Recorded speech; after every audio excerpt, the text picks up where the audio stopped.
Yo mga idol, kumusta?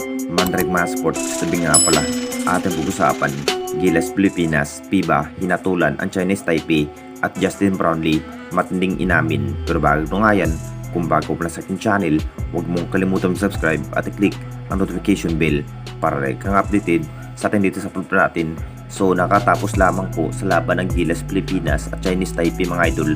Talagang grabing performance ang ipinakita ng ating national team.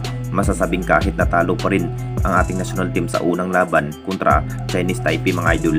Talagang bigaya naman ang naging laban pero muntikan pa rin na magwawagi ang Gilas Pilipinas kung hindi lang kinapos sa time limit ang Gilas Pilipinas. Kaya pa sanang abutin ang Chinese Taipei. Nag-init na nga rin itong si Scottie Thompson at Kevin Yambao. Magandang kombinasyon nga ni Scottie to Justin Brownlee. Talagang nakita naman nating lahat kung paano nakipaglaban ang Gilas Pilipinas kahit todo hingal sa bindid area. Nakapagtala nga ito si Scottie na may 16 points sa naging laban.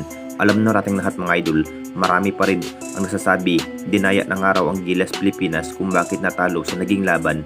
Maraming tawag nga ang Gilas Pilipinas kung bakit ang Chinese Taipei lamang ang lamang na lamang sa scoring machine. Kaya pa sanang abutin sa scoring machine ang Chinese Taipei. Pero ayon nga sa FIBA, posibleng hahatulan ng araw ang Chinese Taipei pero hindi na nga rin mangyari dahil opisyal na nga rin panalo ang Chinese Taipei kontra Gilas Pilipinas. Talo pa rin sa unang laban sa FIBA Asian Cup qualifiers. Siguradong babawi pa rin ang Gilas Pilipinas sa pangalawang laban sa pagharap kontra New Zealand. Dito na rin ibuhos ang lahat para talunin nga ang dapat talunin. At dito na naman tayo sa isa pa nating balita. Justin Brownlee matinding inamin matapos natalo na parang buwis buhay nga ang naging performance sa ating best import na si Justin Brownlee. Si GB pa rin ang nangunguna sa scoring machine sa Gilas Pilipinas na may 19 points pero hindi pa rin sang-ayon itong si Justin Brownlee sa kanyang ginawang performance kontra Chinese Taipei. Ini-expect pa rin ang lahat mga idol na kayang bubuhatin ni Justin Brownlee ang ating national team na Gilas Pilipinas. Pero ito na nga ba ang hinihintay ng lahat kung paano pa nga ba ang dapat gawin ni Justin Brownlee sa naging laban. Bigayan rin ang kanyang laro.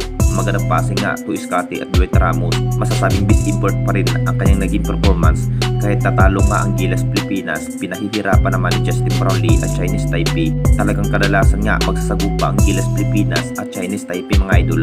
Talagang ang Chinese Taipei pa rin ang matatalo sa pagharap ng Gilas Pilipinas. Inamin pa rin ng ating best import kung hindi lang kinapos sa time limit sa 4th quarter. Kaya pa sanang abutin ni Justin Brownlee ang Chinese Taipei at marami pang tawag ang mga referee sa Gilas Pilipinas kung bakit dito na rin nag-init ang Chinese Taipei, kung bakit lamang na lamang nga sa scoring machine ang Chinese Taipei at natalo nga ang Gilas Pilipinas. Anong masasabi ninyo mga idol tungkol sa ating video?